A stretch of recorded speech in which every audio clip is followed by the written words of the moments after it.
Alright, so I got a bit of a mail call today. I'm gonna have to keep my voice down a bit. My daughter's sleeping. I just got in from the pub.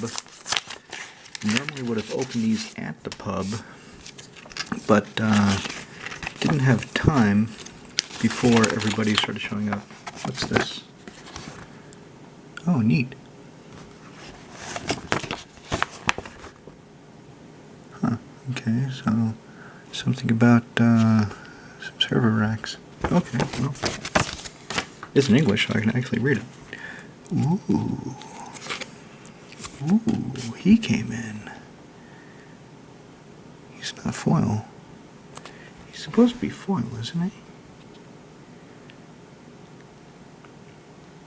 Man. Okay, anyway. I'm still going to employ him. So, this makes a unhollowed. Alright, so 3 triple black for a 5/5 zombie cleric who's intimidating.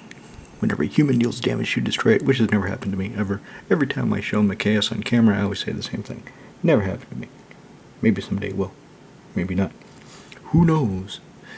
Okay. Other non-human creatures control get +1/+, and undying. Yep. Alright, that's what he's there for. So I've got this one. I've got this copy of Macias now. Karavek has the Dark Ascension foil that I've had for a long time. I actually got the Dark Ascension foil from, used to be on Magic Online Trading League. If you collected a full set of virtual cards in foil or flat, you could redeem them, and WotC would send you a physical set. Your virtual set would be removed from your account, just like drawing money out of your bank, and they would send you a physical set. And I bought a physical foil set of Innistrad and of Dark Ascension. Stupidly, during a period of time between contracts, which happens when you're a project manager sometimes, I broke them open, and I sold all of the foil. I kept some of the good foils, sold some of the better ones, because I wanted cards to trade in my LGS to keep building decks, to keep things I play with.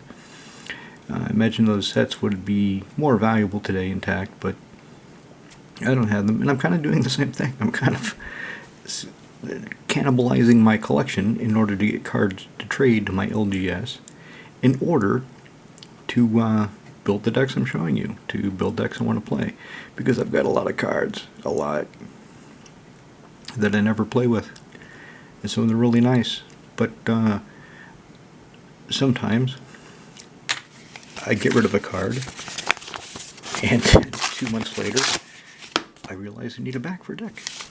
So kind of slow down on that. Alright, so I did some buy listing. I did some buy listing in my LGS. Went down, traded, got a pack of cards. What did I get? Macias, the unhollowed. So one of these Maciases, Maciasi, what would you call it plural Macias? Maciases, Maciasi. So one of these guys is going to work for Corvold. The other one is going to work for somebody new that I'll show you at the end of looking at the stack. And I need to balance it out. So Karavek right now has the Dark Ascension foil, but maybe this art fits Karavek better. Because I want the art to fit, and I've got all 3 versions of Macias now. So there's that one, there's this one, and this one is going in the mono black deck I'm making. Do any of you know who I'm going to make in my mono black deck? I've been dropping hints for a little while. Okay, Cryptghast. 3 and a black for a 2/2 spirit with Extort. And he doubles my swamps. So yeah, I kind of need one for a mono black deck. I didn't know if I would like this, actually. I did not know if I would like this art when I saw it online. But now I do. Now I think it's cool.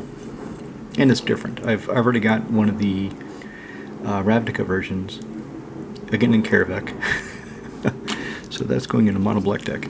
Okay, Undying Evil. The foil one is 10 times the price of the flat one. So I bought 2 flat ones because as much as I like foils, instants, I look at them in my hand for a little while, then I cast them to go to the graveyard. I can't really appreciate the foil nature anymore because they're buried under other cards. They're in the graveyard.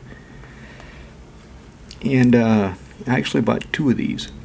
And tonight at the pub I played Nekazar. And his trial run was pretty fun. It was pretty cool. I actually got Hive Mind out. But before the game, I took out the Turn Aside in favor of the second Undying Evil, because like I said, I bought 2. And that was a good decision. Turn Aside was irrelevant. Didn't matter. But Undying Evil, when I went to go cast it, it would have mattered if it was encountered. Of course, the guy countering the spell through events afterwards died anyway. So it just frustrated me. Okay, the deck I'm building is going to be a criminal deck. A lot of crimes are going to be committed. So I got this guy, and he was cheap. 19 crowns for a foil one. I mean, my god. 2 for a 2/2 whenever you commit a crime, and yeah, I'm going to be like Machine Gun Kelly. I'm going to be like Mob Baker. He gets a +1/+1 encounter only once per turn. But that includes anybody else's turn too. So I can commit a crime. My turn, Cube's turn, the Genie's turn, Ramon's turn, Peter's turn, and he'll be big. He'll be big, and he'll be a menacing lifelinker as long as he has 4 or more counters. So, cool. Cauldron of Souls.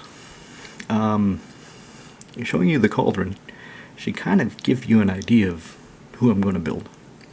So 5, tap it. Any number of target creatures, targeted, crimes, gain persist until end of turn. Commander Grevenovec. So I'm rebuilding somebody that I had before. And I don't want it to be the shitty asshole combo deck I had before. I just don't. I want to have big, cool, scary monsters. I want to have big black creatures to beat people with. And Commander Grevenovec, he's a big black back bastard. 3 triple black for 7/5. Okay, when he comes to play, I have to sacrifice a creature. Boo-hoo. But he cannot be blocked except he's got Intimidate. He's intimidating. He's just like Mikaeus. I better check and see if he's a human. Because if he is, Mikaeus will not save him from death. Alright. Check the errata afterwards. Slides off the keyboard. I got this for fun. I'd completely forgotten about it from Weatherlight. So black instant. Target one it chooses and sacrifice. Basically, it's an instant Grave Pact for one opponent. So somebody wipes my side of the board, I can give them Urborg Justice, and they have to wipe their side of the board to an equivalent amount of creatures, if they have enough. I like how it says, equal to the number of creatures put in your graveyard from play so far this turn. So far this turn, that's just funny. Well, I think it's funny. No sense of humor. Alright, Harvester of Souls. 4, black for a 5/5 death-touching demon. Whenever another non-token creature dies, you draw a card. There's no May. I'm going to do it. I'm going to draw cards. Unless somebody else is playing Nekazar, then maybe it won't. Noxious Ghoul. I'd prefer to have the foil one, but I do like this retro frame. I do like how it looks.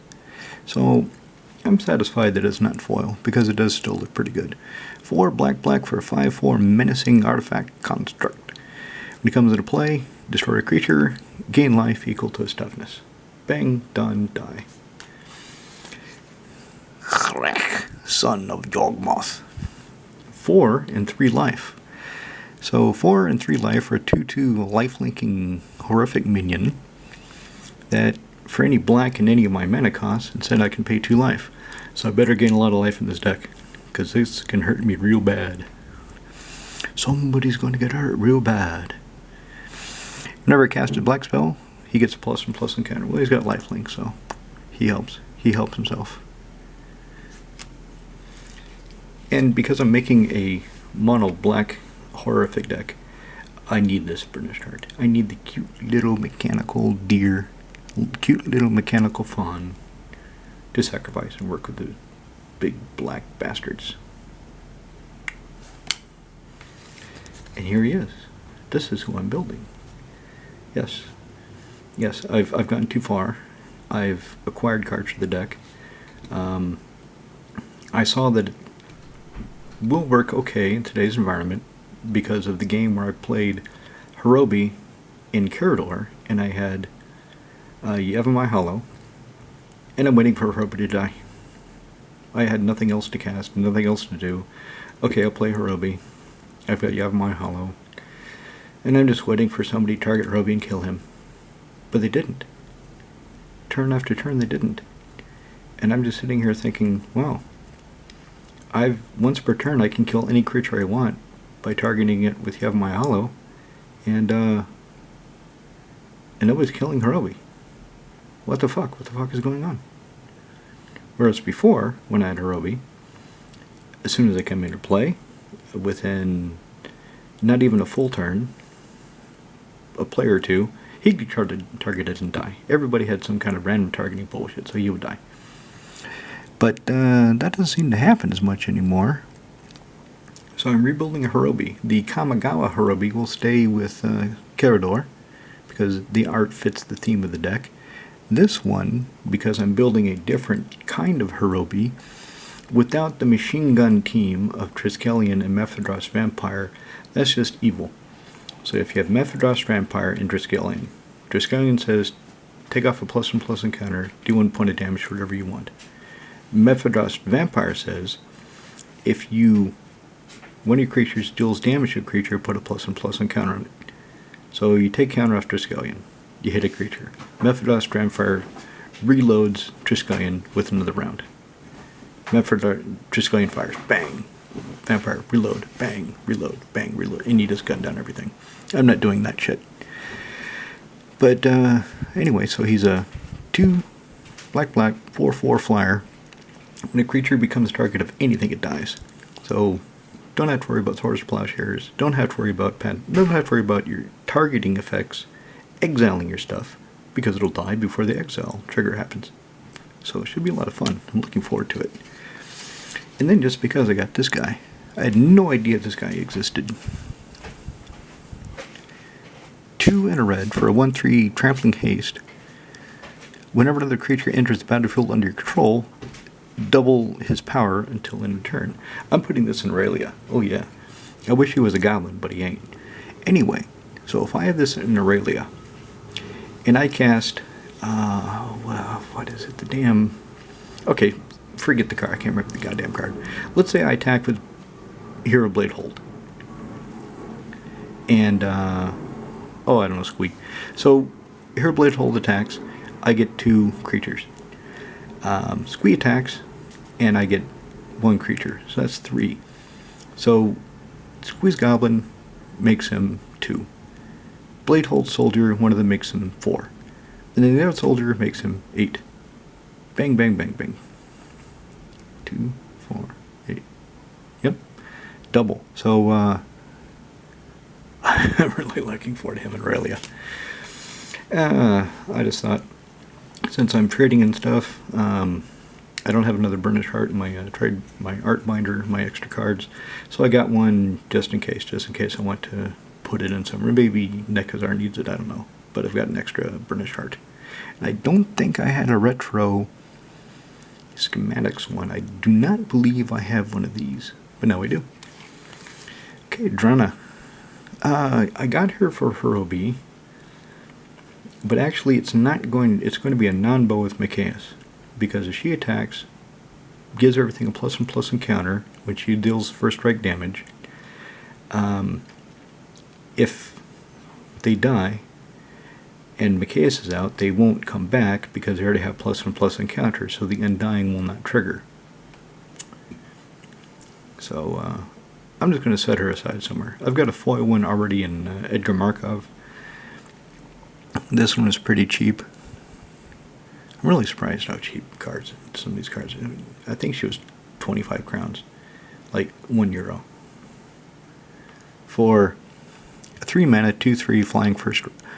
Ooh. Maybe I could put her in my mono black modern deck. That's an idea. And then I got this. I have a flat one, and I put it into Karavik. And then this was, I think, 6 crowns. Like a nickel. 5 euro cents. Cheap. So I just got the foil one. I'll put it in Karavik, so I've got the foil one. But I'll keep the flat one in case there's a deck that I want to play it in. I have high hopes for this. I think this will work out pretty good. I'm really curious to see how it goes. Or maybe I'll put it in a Hirobi, because I will not always have Hirobi on the field. And during the times before, or the times in between Hirobi being in play and not, I can equip something and it won't die. So I have MIDI brand. Alright, that's it.